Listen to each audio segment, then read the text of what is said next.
my entire life and transition in under 5 minutes. Hopefully.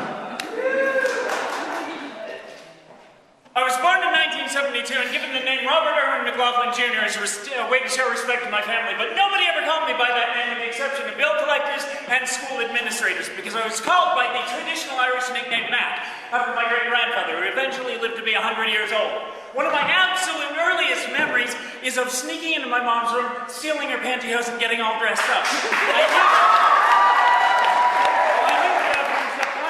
Something was wrong. I was mysteriously male, but consciously I had no idea what men and women were. And I kept doing this throughout my childhood, sneaking into my mom's room and getting dressed up in her clothes. I had a lot of time by myself. My parents were separated by the time I was 5. I was an only child and my mom worked, so I would come home from school and watch an episode of G.I. Joe and the Transformers and then sneak into my mom's room and get all dressed up. It was like an armor for me. It was protection against a big, wide, dangerous world.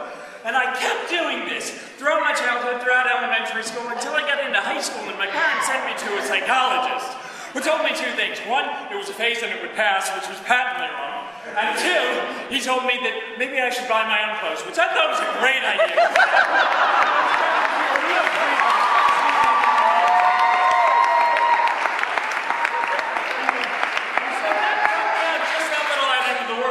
By the time I got to, but I was still dressing up in my room feeling kind of weird. I felt kind of like I was a freak or a pervert or something, because I had testosterone and wires were starting to cross, you know what I mean?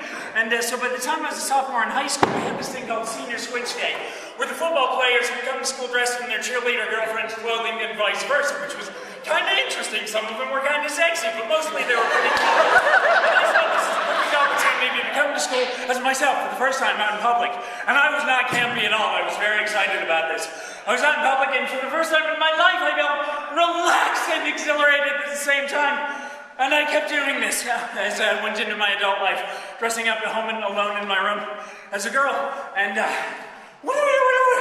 up at home alone in my room as a girl and going out every chance I got, which made me feel like a regular human being. I had all kinds of adventures. I've lived in Chicago and Boston and Los Angeles. I've traveled around Europe and the US and Mexico and Canada, and I've been in love and had my heart broken. I was even married once.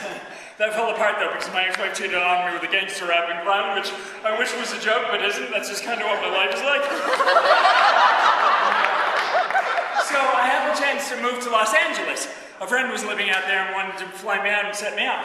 And I decided this was the perfect opportunity to just focus on being a man, just to try and be this man I had always wanted to be, just so I could have some success as a performer. Because I knew I was a woman, but I figured, if I went with this man thing, I'd be pretty successful.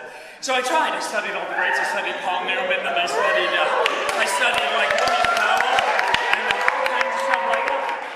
But it didn't work. And I threw out all of my girl clothes and I went deeply into the closet.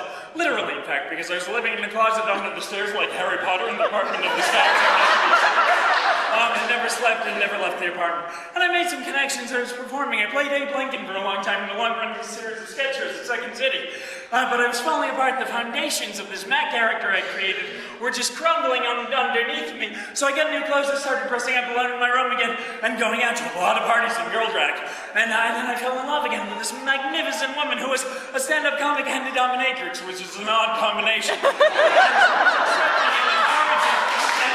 I realized I was a woman.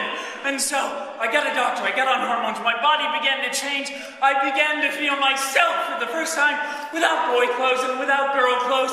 I was just Lorelei.